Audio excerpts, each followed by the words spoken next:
What is up, Scar Knight, bringing you the official, or as official as it gets when it comes to this channel, award show for Legend of Zelda Ocarina of Time. And for the last video, or barring the other gaming videos, even though this is gaming related, is the nominations, where I said all the nominees for you guys to vote for that I proposed. And the votes could either be on that video in the comment section or any video really, just to say, oh, my vote goes for this or whatever. And when it comes to social media or in person, as long as I know what your vote is how you could cast your vote. And I retweeted the whole nominations on there as well. I probably should have done it on Facebook, but I try to promote it as much as I can. And the votes are in, and I think in the future, regardless, when I get a bigger fan base, I may or may not redo these award shows, because in the past, that I don't think this kind of replicates the consensus of everybody, what they think is the best or whatever. So yeah, I think eventually I will do that, because there's definitely some questionable decisions, especially on this one. But like I said, it's just the consensus of the people that were willing to vote. But without further ado, let's begin with the award show, starting with best item. Now normally I would start eliminating the nominees, but the thing is, there's so many of them that I'm probably gonna be here for a clean 5 minutes explaining all 20 plus items, so I'd rather not do that. But I will say a few that were kind of voted for, for example, the bombs were voted for, and me personally, I like Din's Fire. And then there was another vote that from the strongest sword. They didn't really said in detail what exactly the strongest sword is, because it's debatable between the Master Sword and the big Goron sword, because it hits harder than the Master Sword, but the Master Sword is what kills. It's literally the blade of evil's bane. So yeah, those are some of the options, but the official winner of best item is bow and arrow. So yeah, that is the winner for that. A bit surprising, because I thought because my personal choice, like I said, is Din's Fire, but I thought the consensus vote would be hook shot or long shot. So yeah, bow and arrow is the one, and not light arrows or ice arrows or fire arrows, but just the bow and arrow itself, which I could kind of understand to a degree, because Link, he's known for having the Master Sword, but his secondary weapon would have to be the bow and arrow. That's just how it is, especially when you think of the character from Lord of the Rings. He looks just like Link, and he's an archer. And I don't know if it's a direct reference to Link or if it's just his own character, but there's something about it that makes sense between the two characters, that they just have to be an archer expert, which is really cool.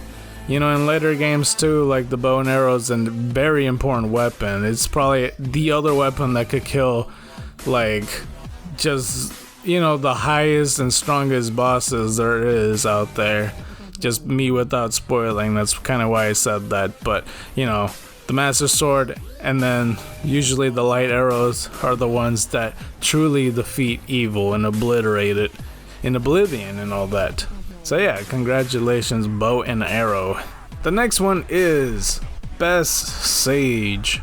Now with the sages, I had picked 6 of them. I'm not going to include any extra sages, whether it's beyond the games or just inside the game, hint hint nudge nudge. But with the 6 sages, I'm going to start eliminating them, and it is not Ruto, and it is not Naburu, it is not Rauru, it is not Sario. So it's between Darunia and Impa, and the winner is Impa. So with Impa, it's a very interesting thing, because for people that had talked to me, because I also asked online friends about their vote, and I try not to sway anything about them, because when it comes to Legend of Zelda, there's a whole bunch of characters that do become reoccurring characters, but they're reincarnated. But Impa, she has her own reincarnation. You see her in different games and all that, whether she's the older version or this kind of older adult version of her, and then there's like the younger version of her in Hyrule Warriors and all that. And like, you sometimes don't really think that Impa's like just one of these other characters, because obviously Link and Zelda and stuff are always like getting reincarnated. But yeah, Impa was always there too, so it's kind of cool that she ended up winning for this, which yeah, I would say is deserving. And the way I described her too is kind of funny, because she is like a ninja technically, because like she's a Sheikah. She's like one of the last Sheikahs out there, that besides Sheik. And yeah, Impa, she's stronger than she looks. And her being the sage of the Shadow Temple. And yeah, and that is why she had won the best sage. The next award is for Best Dungeon. So out of the mass amount of dungeons, I included, like I always say temples, but yeah, it is technically dungeons as the word.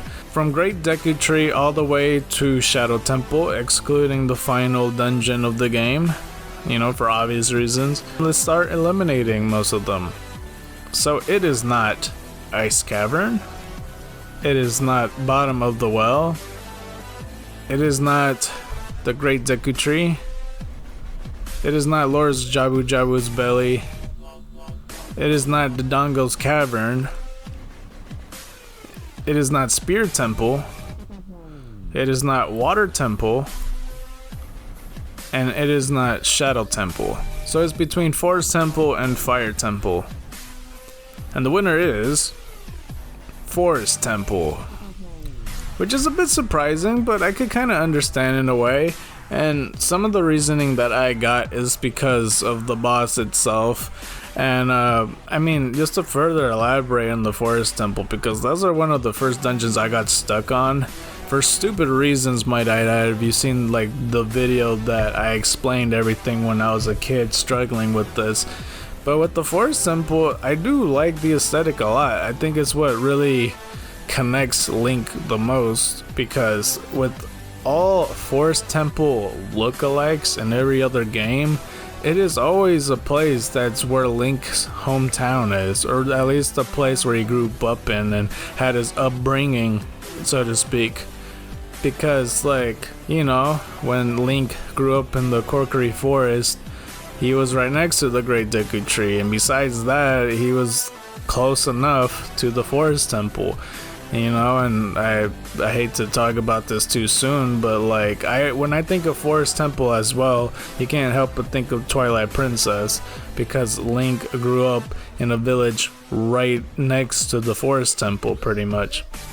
And then once he goes there, it becomes like this giant tree, which a lot of people theorize used to be the Great Deku Tree, but it just got much bigger, which is weird because, dead trees don't tend to grow anymore.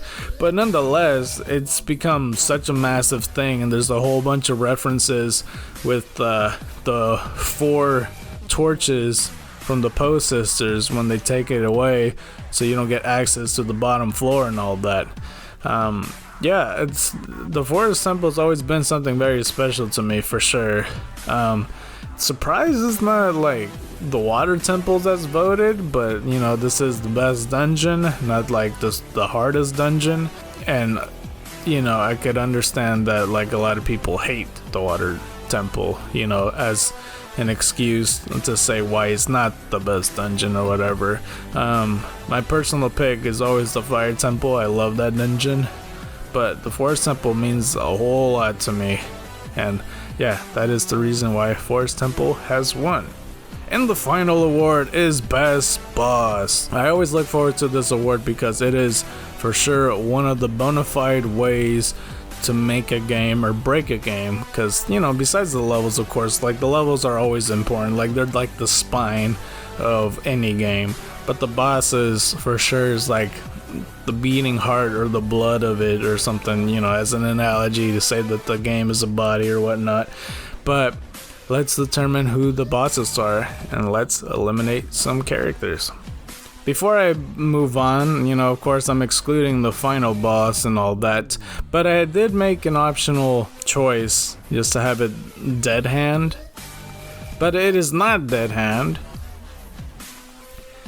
It is not Morpha. It is not Baronade. It is not Goma. It is not Bongo Bongo. It is not Twinrova. It is not King Dodongo. So it's between Phantom Ganon and Volvagia. And the winner goes to Volvagia, which this is my personal choice too, but I'm not the one that like only put my vote in. Like a whole bunch of other people, well, I say a whole bunch of other people, but the people that voted, like there's been kind of a consensus on Volvagia pretty much, you know, when I described it to people, whether they played the game or not. Like I had votes that, you know, truly believe that Volvagia wins it. And Phantom Ganon was actually really close, believe it or not. But you know, as you could see, the Forest Temple and the Fire Temples kind of both align, but Phantom Ganon almost got the vote, and that's the reason why Forest Temple won, for, you know, that person's vote, because they said that Phantom Ganon is what made that temple more special than it already is. You know, because I like the reference that I said that I always feel like Phantom Ganon was Ganondorf 7 years in the past, and like you get to face them, but 7 years in the future you gotten so much stronger, and you know, and all that stuff. That like I always kind of like to think when it comes to Phantom Ganon, but for Volvagia, my lord, that he is.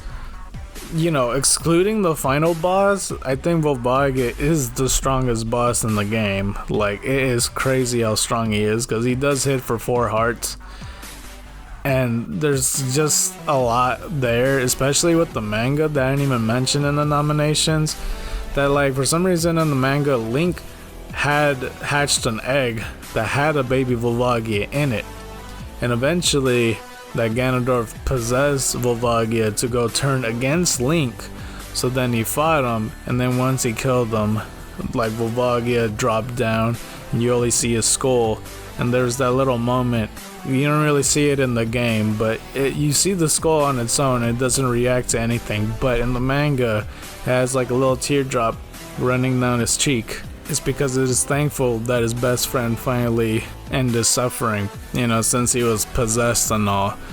And even while still like in the entire Fire Temple, it was Darunia versus Volvagia, and he was made to be like this legendary monster that ate Gorons and stuff. And Gorons fear this thing, which Gorons, if you ever look at them, like those guys are tough. Like they're literally made out of rock. They're probably one of the strongest warriors out there. Like they're quite literally strong. Like they could lift a ton and all that, and they're fearful of this dragon, which is pretty crazy.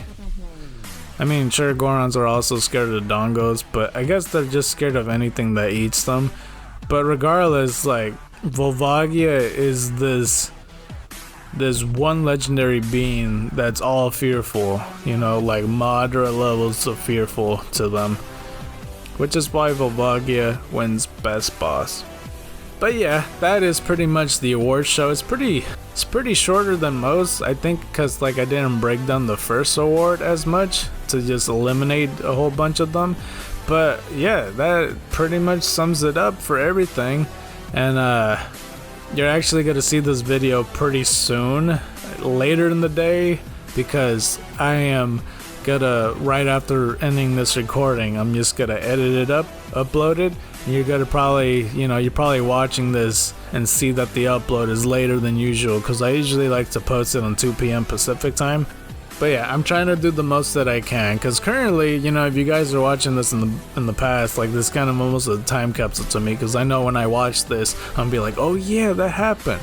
But right after I edit and upload it, I'm just gonna start recording 2 parts of the finale, and then I'm gonna do my grinding to level up my Pokemon in the Vetlock, and then have the final part 3 finale very soon.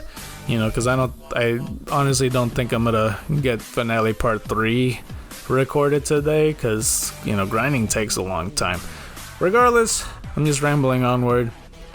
thank you guys for voting. You know, like I said, in the future, we may or may not do a repeat award shows, you know, since there's gonna be, you know, hopefully a bigger audience that we will have, you know, that are willing to vote without me asking them to. So yeah, it would be nice. But until then, just thank you guys so much, you know, just for being here and all that. 2022, hopefully 2023, you guys will continue the support, and be sure to just share and all that. It'll sure be helpful towards me, you know, either liking or faving or all that stuff, subscribing if you're new.